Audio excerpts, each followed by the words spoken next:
Warriors. You guys have been an amazing partner of this late night series. One of our fan, Mr. John Smiths, has requested us today to arrange another episode of this amazing show. So now...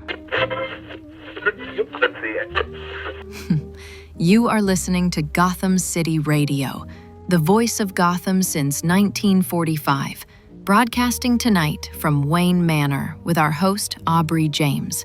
The time is midnight.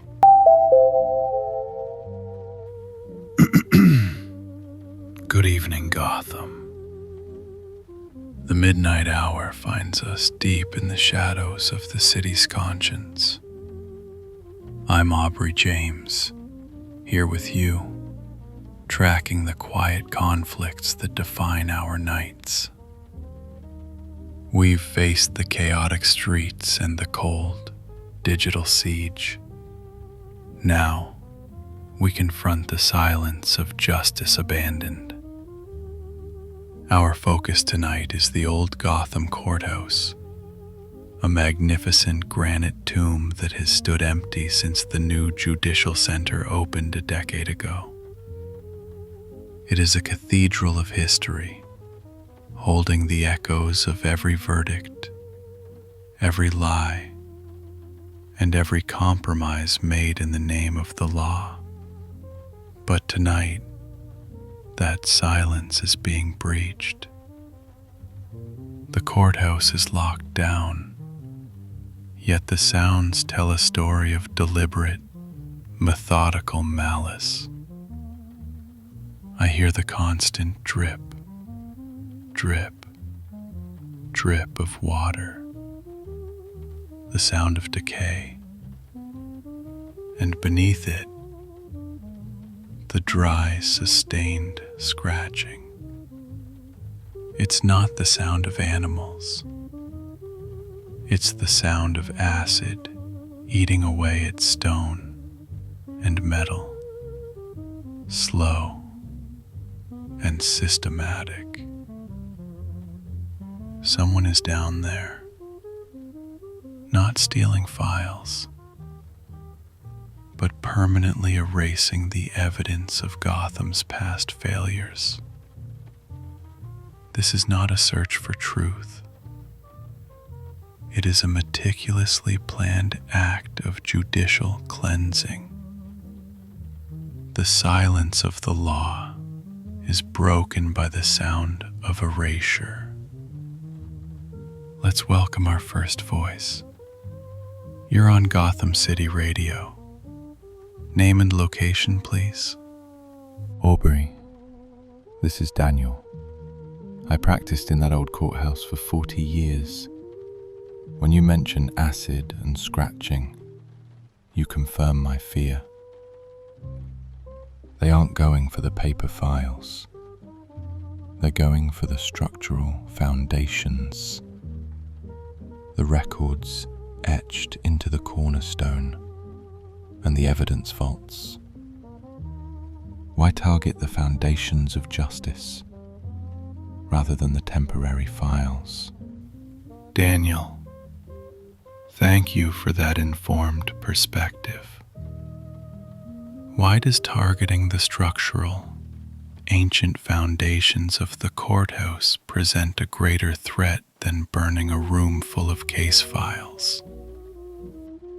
Because the paper files are copies. The structural records, the cornerstone, the brass plaques, they represent the original, uncorrupted record of the city's highest profile cases.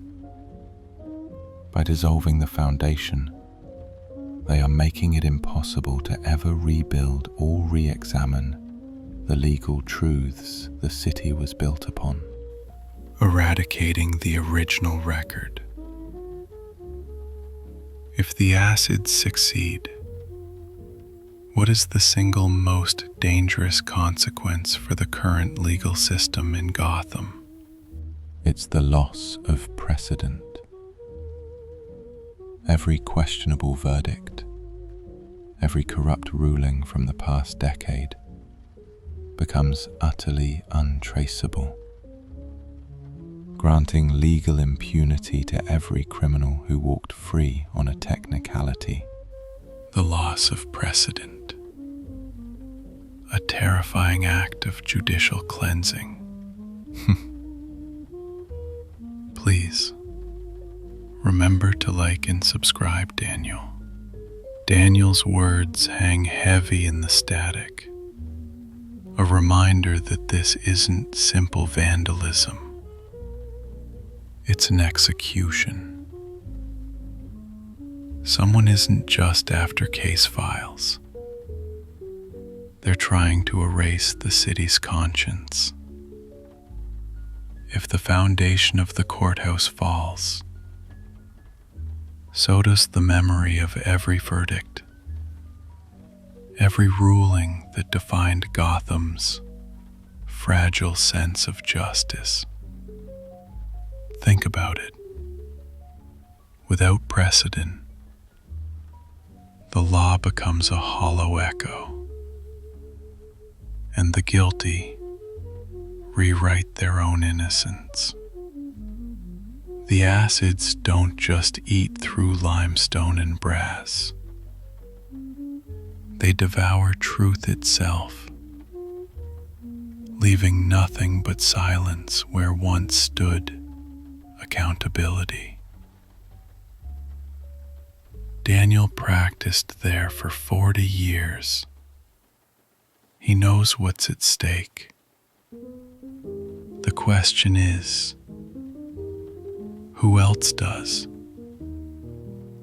And how far are they willing to go to burn the record clean? We've got another caller joining us. Can we get your name and where you're calling from? Aubrey, this is Maya. I'm an archivist. That dry, sustained scratching, that's the sound of ferric chloride being applied to high-density steel, designed to dissolve metal without much visible smoke. I believe they are targeting the witness protection vault in the sub-basement. What is the goal of attacking a vault designed to hold people, not documents? Maya, thank you for providing the chemical analysis. If the ferric chloride is being used on the witness vault, what does attacking this specific secure location signify about the operation's true goal? It signifies they are silencing the living evidence. They aren't worried about the paper trail. They're worried about the person who can still testify, the one person who can invalidate all the corrupt verdicts they just cleaned up. It's a cleanup job, and the final piece is the human witness. Silencing the living evidence. A meticulous approach to murder. If this attack is happening now, what is the most critical question the vigilante must answer immediately upon entering that environment? They must determine if the vault is being attacked to kill the witness, or if it's being attacked to extract them before the erasure is complete. The intent dictates the rescue strategy. Kill or extract. A vital distinction in a corrosive environment. Please like and subscribe, Maya. Maya's words cut through the static like a scalpel. Precise, unsettling, and terrifyingly clear. The acids aren't meant to erase the past anymore. They're meant to silence the present. A vault once built to protect the innocent has become a tomb for the inconvenient. If Daniel warned us about the loss of precedent, Maya just revealed the loss of proof. The living kind. Someone is dismantling Gotham's justice from both ends. History and humanity. One corrodes the record, the other the witness. And And somewhere beneath the courthouse, behind a door built to keep people safe, a decision is being made. Kill or extract. The intent will decide whether Gotham wakes up tomorrow with a survivor or another ghost. And we've got a fresh voice on board. Go ahead, tell us who you are and where you're calling from tonight. Aubrey, this is Robert. I worked on the construction of that vault. It's built with 3 feet of reinforced steel, but the acid-neutralizing ventilation system runs on a single, isolated circuit that they probably found on the old blueprints. If the acid is working, the ventilation is already dead. Why isn't anyone focusing on the lack of air? Robert, thank you for sharing that structural weakness. If the ventilation is dead, the air inside that vault is becoming toxic, regardless of the acid outside. What is the immediate threat to the person inside the witness vault? The threat is asphyxiation. The person inside isn't just trapped. They are being slowly poisoned by their own recycled air and the lingering chemical fumes. The acid is just a distraction to cover the fact that the person is suffocating. Suffocation. A quiet, almost invisible method of murder. If the Batman enters the building, what is the single, non-combat action he must prioritize to save the witness beyond fighting the perpetrators? He must immediately bypass the main lock and reroute the fresh air duct using the adjacent service stairwell. Without immediate ventilation, all other actions are pointless. Rerouting the air, a technical solution to a chemical problem. Please like and subscribe, Robert. Robert's insight shifts the focus once again from acid to air, from violence to suffocation. The threat isn't always a blade or bullet. Sometimes it's silence, creeping through the vents. While the world fixates on burning walls and dissolving steel, the true danger is invisible. The slow theft of breath itself. The acid was never meant to destroy the vault. It was meant to distract from what's happening inside it. A person, a witness, is being erased, not with fire, but with absence, with a lack of oxygen, of time, of hope. Robert's warning leaves one chilling truth. Sometimes the deadliest attacks don't make a sound. And if the Batman arrives too late, he won't be rescuing a witness. He'll be uncovering a grave sealed in steel. Stay with us. The air is thinning. Looks like we've got another listener joining the chat. What's your name and where are you tuning in? Aubrey, this is Ethan from the forensics lab. I've been tracking seismic activity near the courthouse.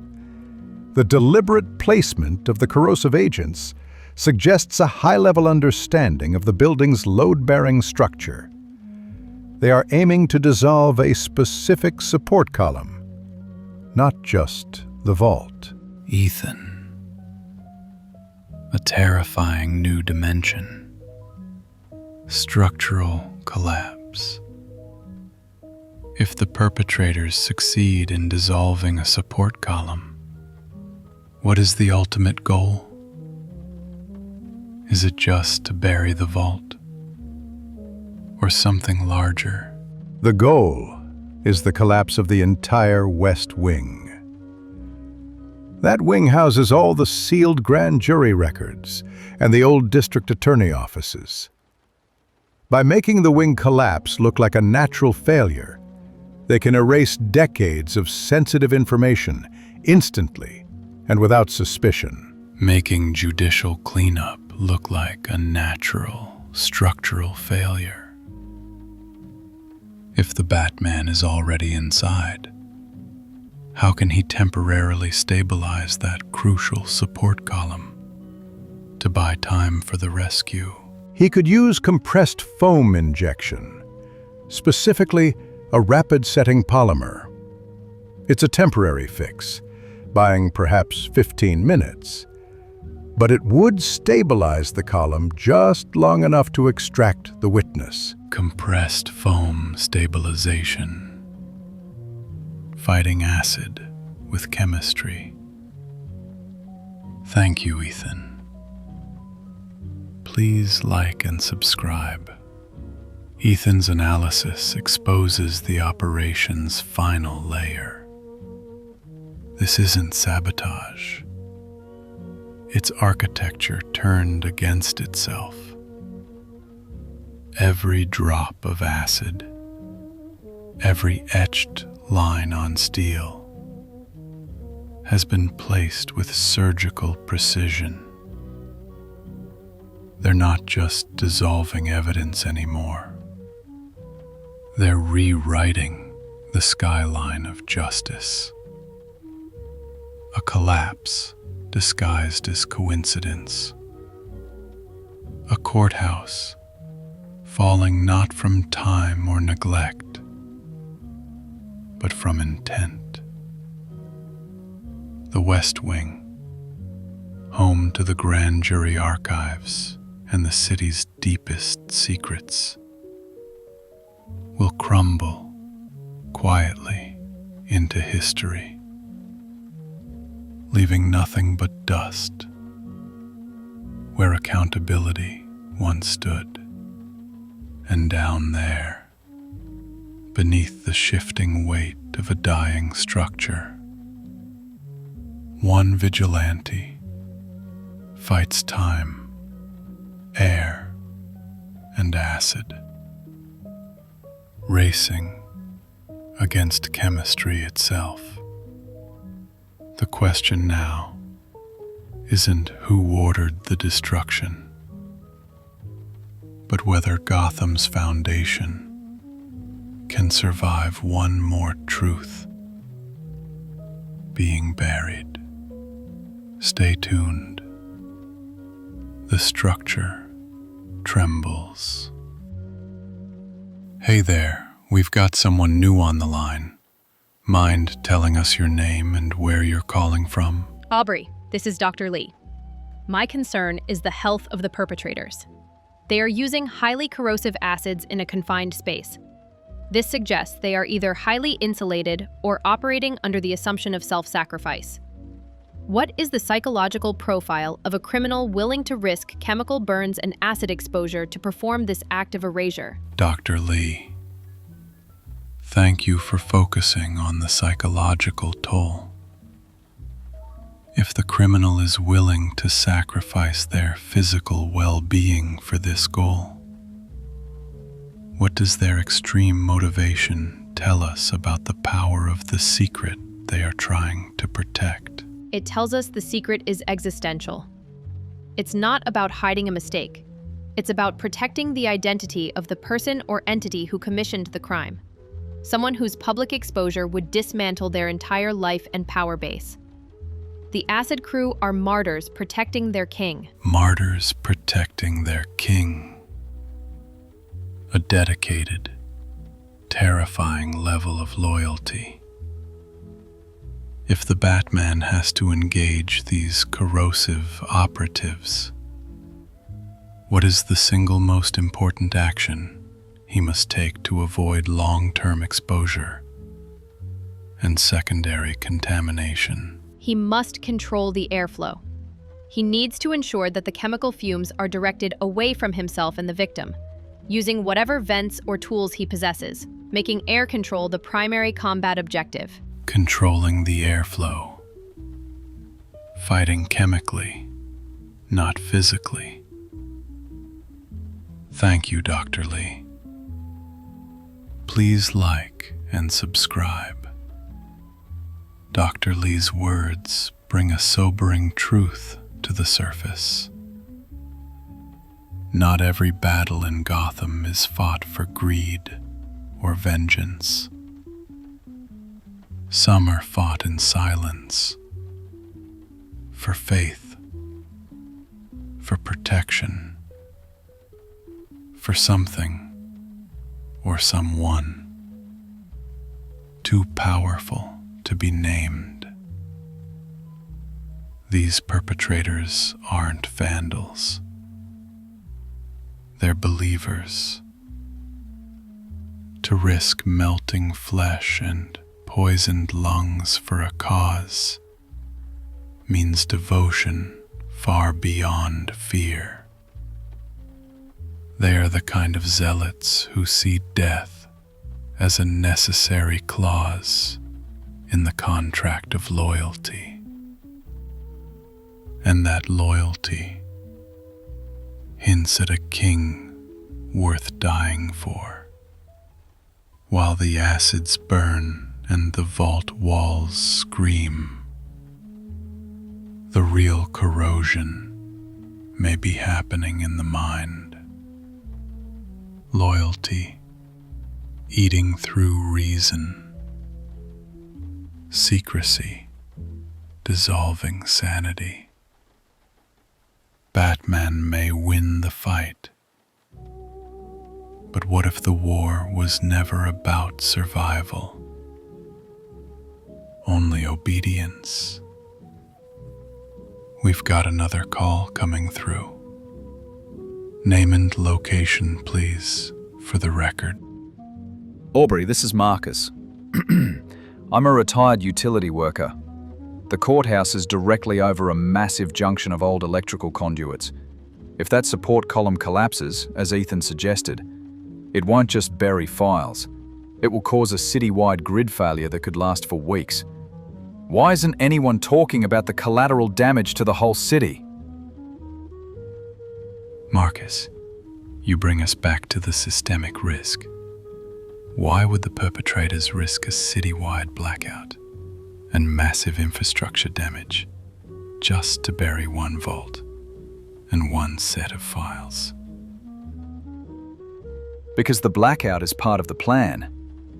The perpetrators need the cover of total darkness and systemic chaos to escape and to ensure their target's files are permanently destroyed, making their escape invisible and their crime untraceable. The blackout is the ultimate insurance policy for escape and erasure. If the Batman intervenes, what is the absolute priority? The one thing he cannot allow to happen, regardless of the fate of the vault. He cannot allow the conduit junction to be breached. He has to divert the collapse, even slightly, away from the power source, or the ensuing darkness will guarantee the escape of the perpetrators and the total systemic failure of the city's power grid. Diverting the collapse, saving the grid is paramount. Please like and subscribe, Marcus. Marcus forces us to look beyond the courthouse walls, beyond the acid, the air, and the stone. This isn't just an attack on justice anymore. It's an assault on the city's pulse. The perpetrators aren't satisfied with erasing truth. They want Gotham itself to go blind. A blackout that swallows the skyline, short-circuiting the very veins of civilization. No lights, no cameras, no evidence. Under the cloak of darkness, they vanish, leaving only silence and a city stumbling through its own engineered chaos. The true danger isn't just the collapse of a building, but the collapse of order. One misstep, one breached conduit, and Batman's mission becomes irrelevant. The city's heartbeat flickers out, and every shadow becomes a hiding place. If he fails to divert the collapse, Gotham won't just lose power. It will lose memory. Stay with us. Another witness on the line. Can you state your name and where you're calling from? Aubrey, I'm Chloe from the community center. My question is about the silence. This methodical erasure feels cold and deliberate. If the law and the historical record can be so easily erased, what hope does a simple citizen have of fighting injustice that is covered up with such precision? Chloe, thank you for focusing on the fear this systemic erasure instills. If the entire historical record can be dissolved, what is the only form of evidence that a simple citizen can truly rely on to fight back? They must rely on oral history, on memory passed down from person to person outside of the official record. The perpetrators can destroy stone and steel, but they can't destroy the memory of the verdict or the knowledge of the corruption that lives in the minds of the citizens. Oral history, the living archive of injustice.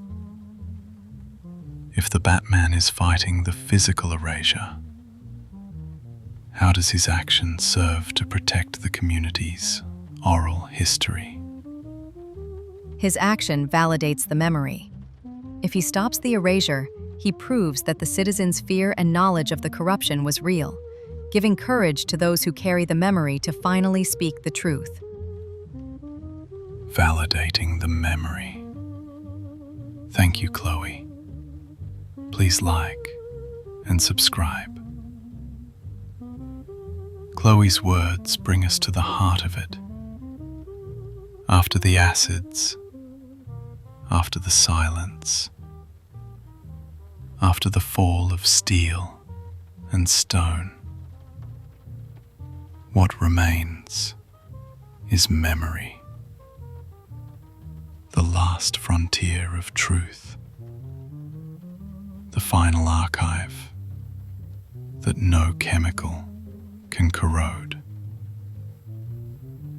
When the systems rot and the records fade, justice lives only in the stories we tell. Whispered across kitchen tables, carried through generations, retold by those who refuse to forget. Gotham's survival may not depend on its laws or ledgers, but on its people remembering why they mattered in the first place. If the Batman fights to save the city structure, it's the citizens who fight to save its soul. Every act of remembrance becomes rebellion. Every retelling, an act of resistance against oblivion. Chloe reminds us, as long as one person remembers, justice still breathes. Ah, another friendly voice out there. Go ahead.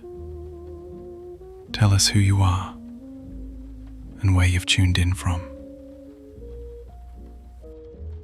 Aubrey, this is Miles from the Insurance Review Board. We're discussing the real risk. The insurance policy on that courthouse stipulates that any loss caused by intentional chemical sabotage is void. Why are we treating this as a crime when it's an uninsured disaster that will cost the city billions? Miles, you bring a cold dose of financial reality. If the insurance is voided by intentional sabotage, why does the financial cost of this act outweigh the moral and judicial cost? Because the cost of rebuilding will bankrupt the city's infrastructure funds for a decade, forcing massive cuts to schools and utilities. The perpetrators are causing economic warfare. The chaos is a tool for bankruptcy, not just secrecy. Economic warfare hidden beneath a criminal act. If the Batman intervenes, what is the single financial outcome he must secure to protect the city from this economic fallout? He must secure proof that the sabotage was commissioned by a specific entity outside the city jurisdiction. That will allow the city to claim an act of war, triggering different international insurance policies and avoiding local bankruptcy. Securing external proof. A financial lifeline. Thank you, Miles. Please like and subscribe. Miles reminds us that every tragedy carries a ledger. In Gotham, even destruction has an invoice. Behind the acid, the suffocation, the collapse, there's a balance sheet. And someone, somewhere, intends to profit from the ruin. This isn't just justice dissolving, it's currency corroding. The courthouse may fall, but the real collapse is fiscal. A slow bleed through the city's veins that cripples not just law, but livelihood. The children, the schools, the power, the people, all turned into collateral damage for someone's immaculate silence. If the Batman fights in the dark for lives, another battle is being fought in the daylight for credit and blame. One he can't punch his way through. Somewhere in the fine print of Gotham's fall, there's a clause written in acid and greed. Because sometimes, the cost of truth isn't measured in blood, but in bankruptcy. Stay tuned. Another witness on the line. Can you state your name and where you're calling from? Aubrey, I'm Leslie, a logistics analyst. The use of ferric chloride in an enclosed space is an acid fog risk. The fumes travel along the floor and corrode low-lying equipment. This suggests the victim in the vault is already being attacked by the invisible vapor, not just lack of oxygen. Leslie, that's a terrifying escalation. The attack is now dual-layered: suffocation and chemical corrosion from the inside. How does the Batman neutralize the acid fog risk while navigating the structural dangers? He must isolate the floor level. He needs to create a seal, possibly using the compressed foam Ethan mentioned, not just on the column, but around the base of the vault door, diverting the heavier-than-air fog away from the witness. Isolating the floor level, creating a chemical barrier.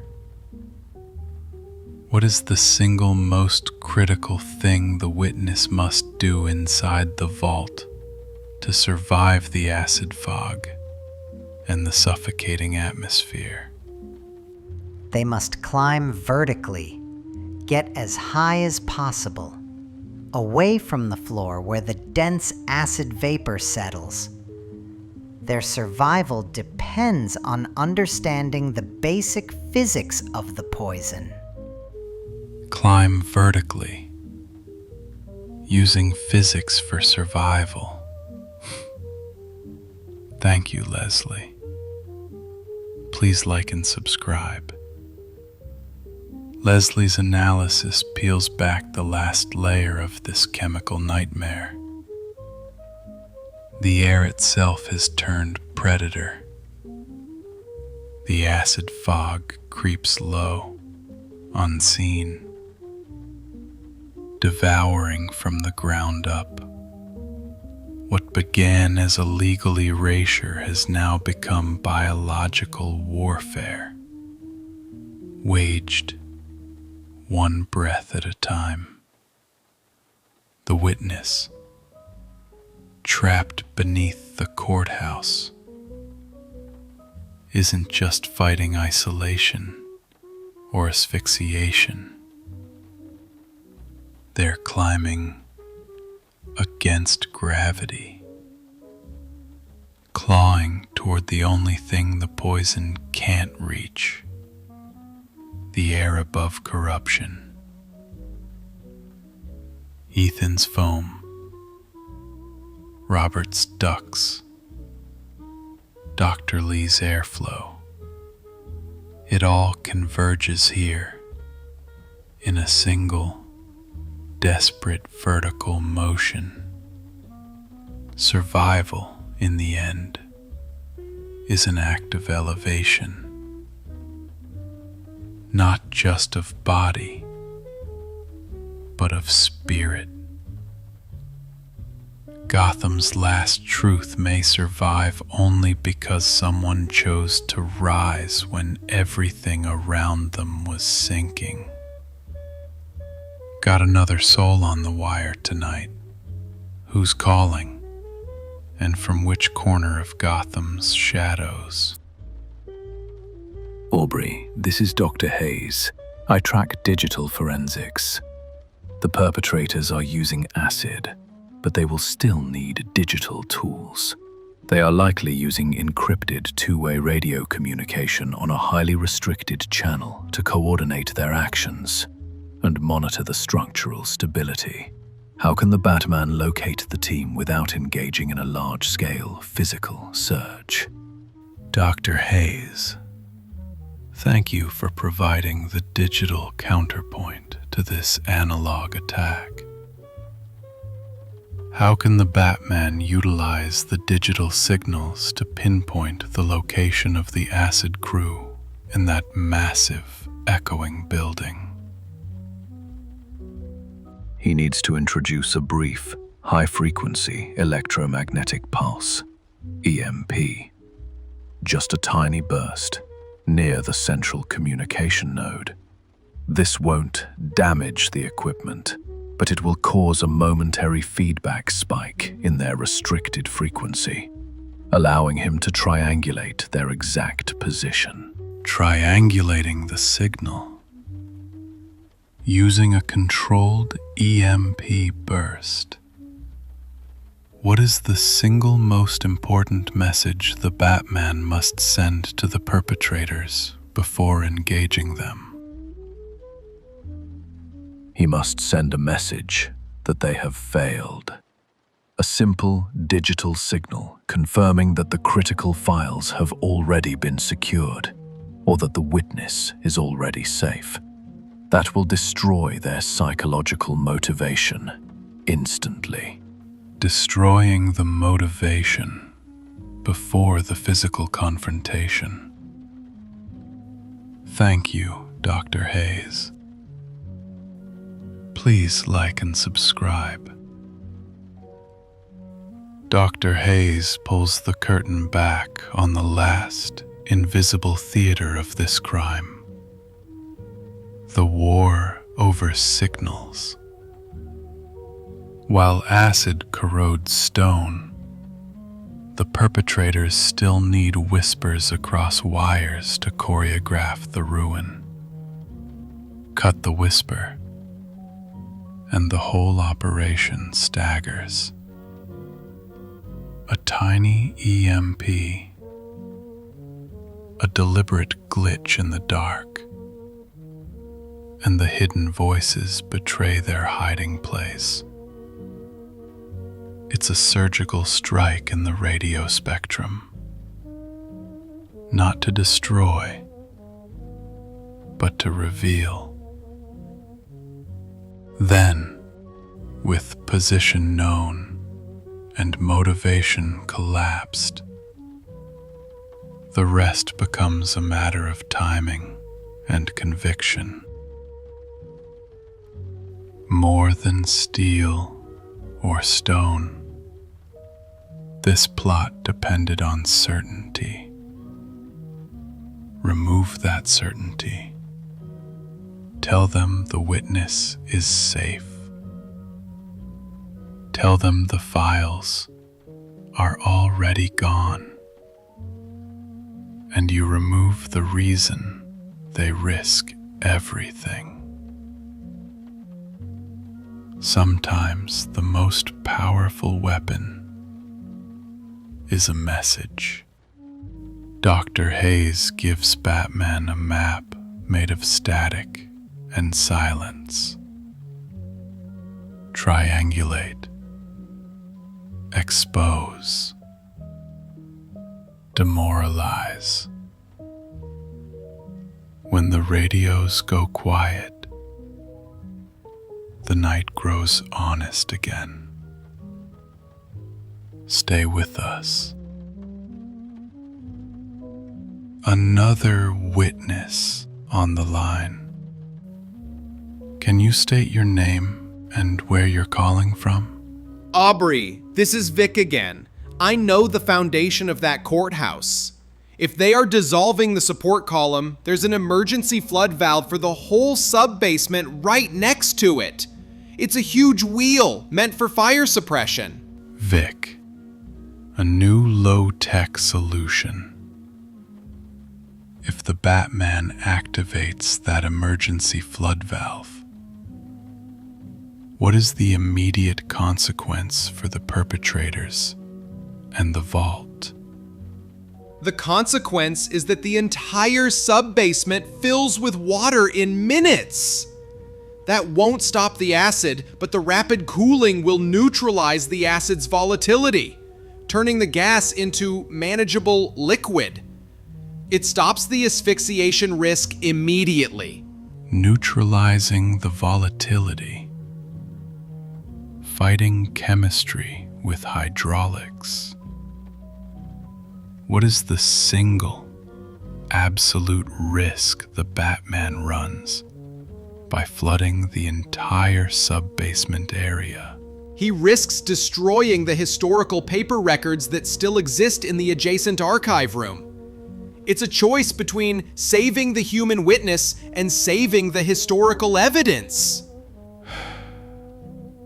The ultimate choice. Life over history.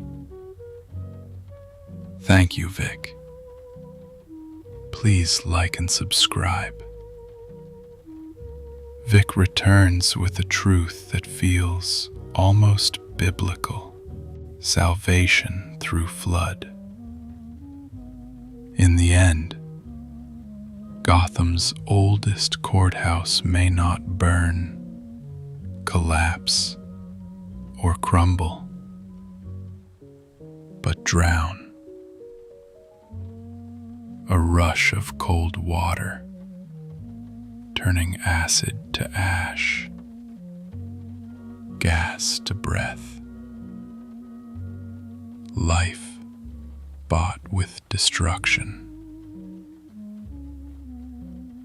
It's the kind of choice that defines the myth of the Batman. When justice and history can't both survive, he saves the living, not the legacy.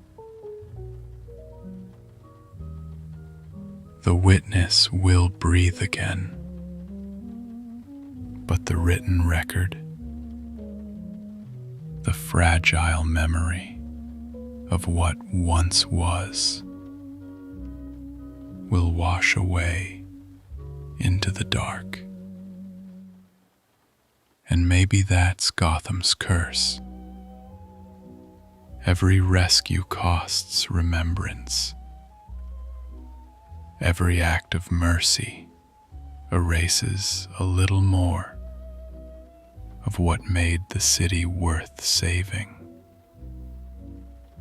Still,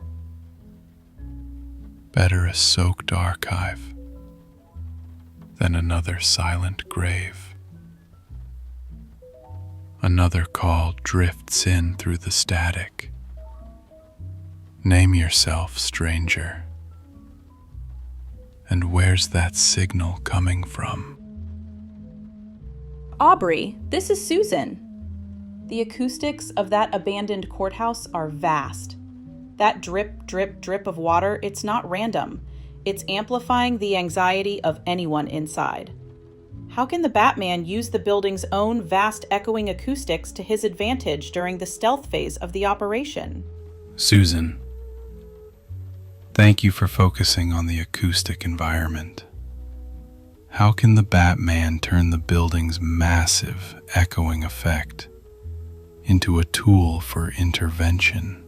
He can introduce a single, non-threatening, controlled sound, a light tap, a specific click, and let the natural acoustics amplify it into an overwhelming, omnidirectional presence. It makes the criminals think they are surrounded and disrupts their concentration without revealing his true location. A controlled sound, amplified into a psychological siege. What is the ultimate effect of this acoustic manipulation on the perpetrators? It causes cognitive overload. They can no longer trust their ears or their sightlines, forcing them to rely on their compromised radio communication, which Dr. Hayes can then exploit. Cognitive overload. The power of controlled echoes. Thank you, Susan. Please like and subscribe. Susan reminds us that even silence can be weaponized. In Gotham's hollowed courthouse, every sound is a ghost. A drip, a creak, a whisper that multiplies until fear becomes its own echo. The building itself becomes an accomplice, reshaping sound into illusion. Batman doesn't need to shout in a place like this. He only needs one note, a tap, a click, to let the architecture tell the story. The acoustics become his camouflage, the echoes his army. Fear spreads faster than acid, confusion sharper than glass. And while the perpetrators chase phantoms through corridors of sound, their own radios betray them. The same airwaves that once coordinated precision, now collapsing into chaos. The echo chamber of Gotham turns on its creators. In the end, the courthouse speaks, and they finally listen.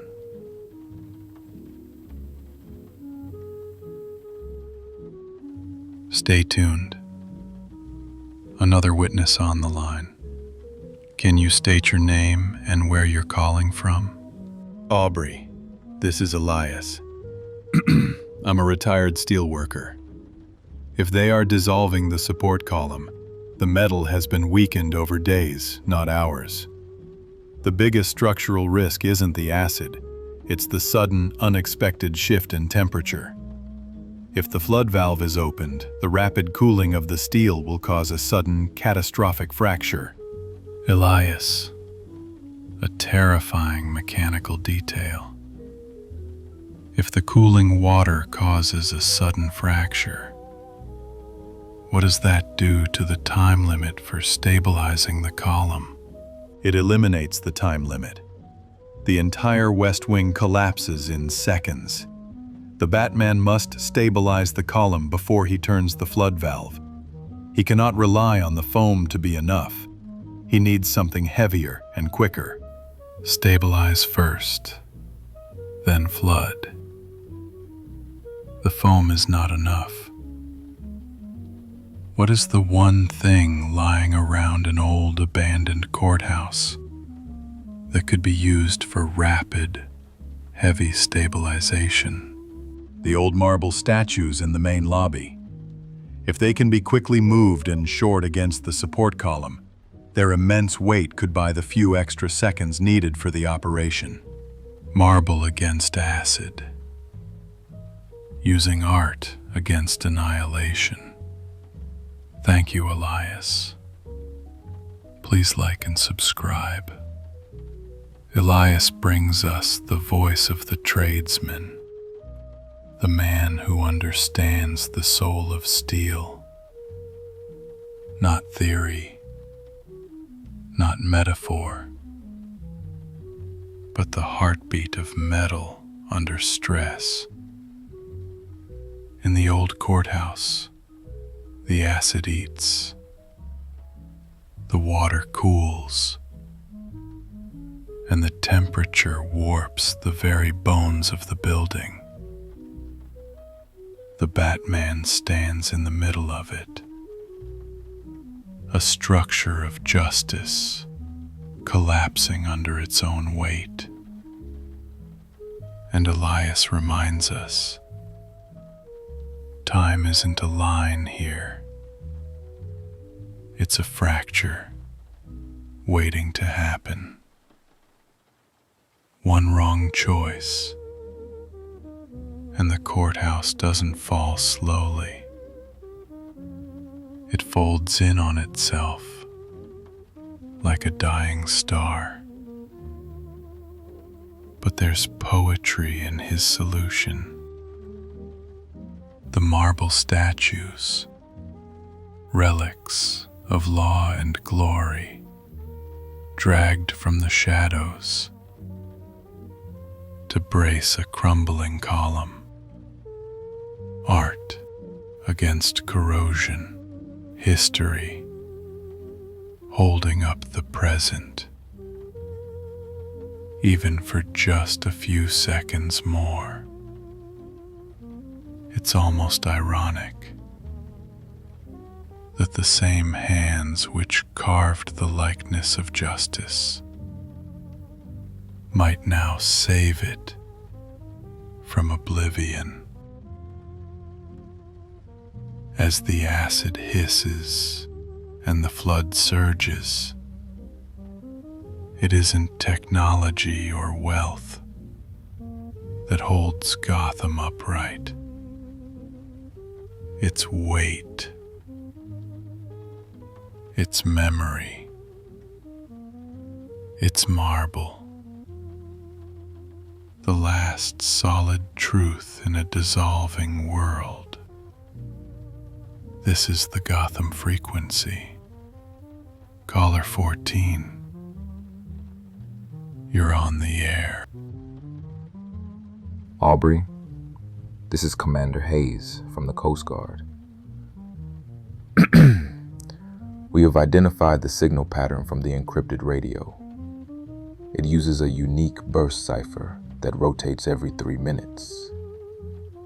If the Batman doesn't shut down the perpetrators now, we lose the ability to track their escape for good.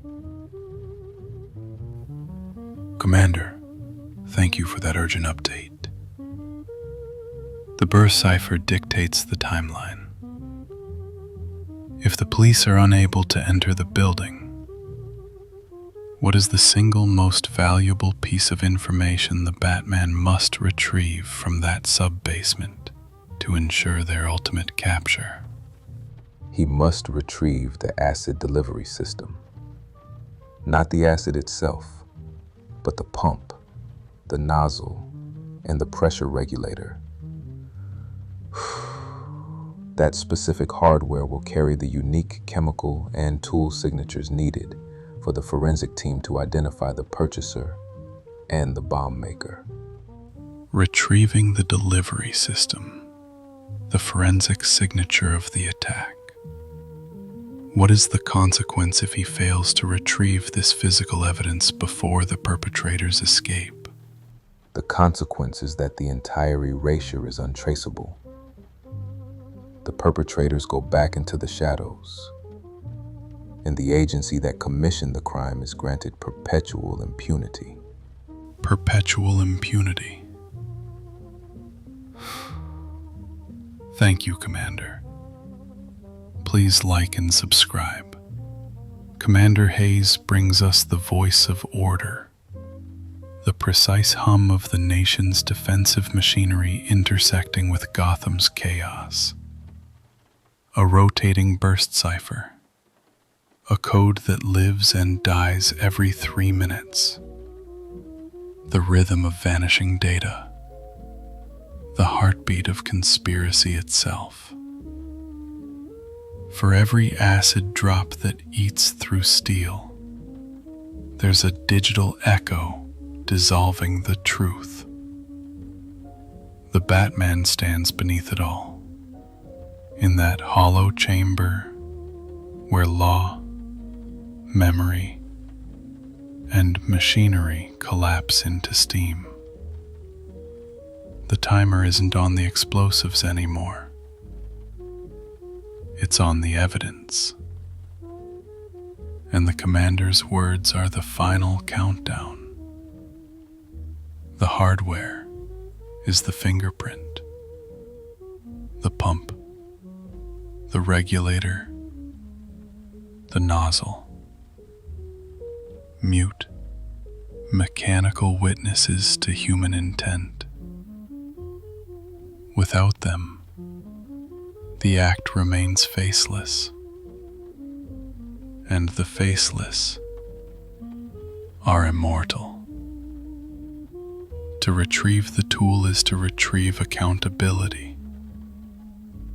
To hold it up to the light is to say, someone built this.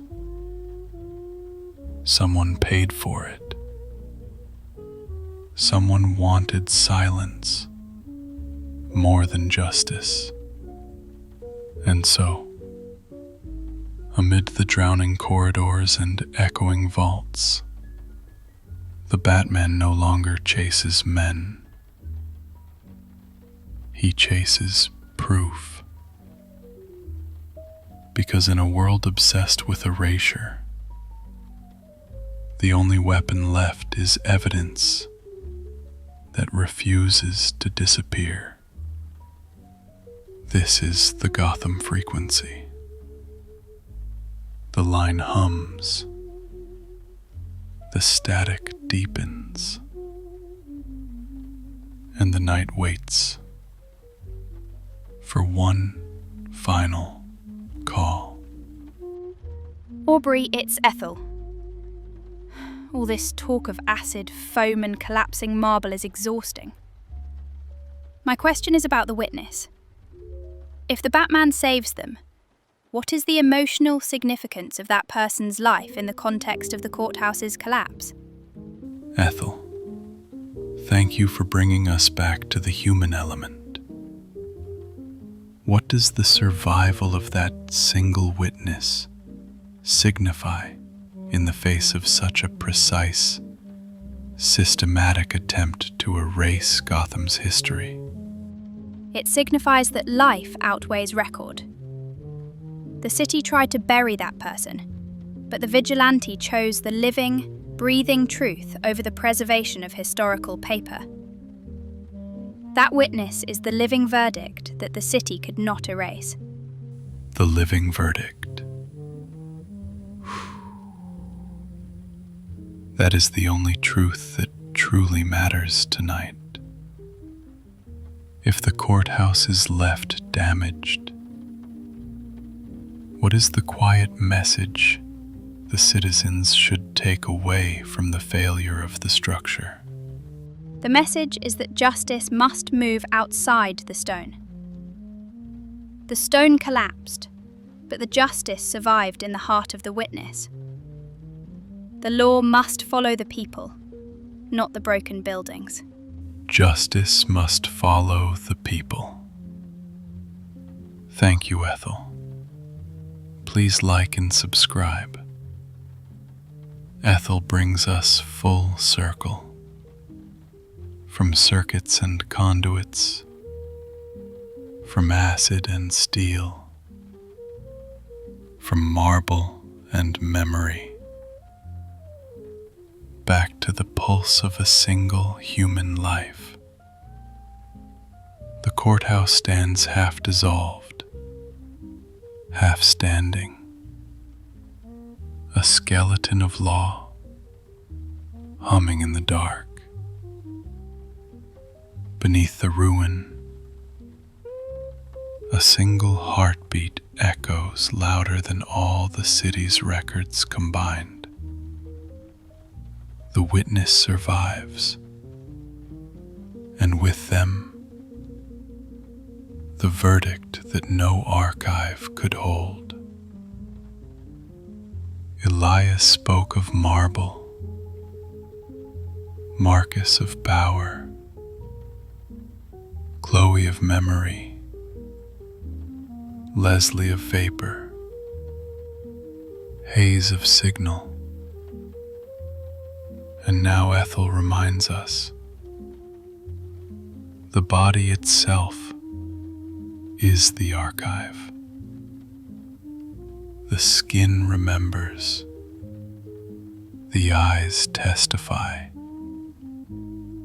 The Batman does not save a file, or a vault, or a courthouse. He saves the proof that conscience still breathes in Gotham. And so, the old Gotham courthouse remains besieged. The scent of acid and decay hanging heavy in the air.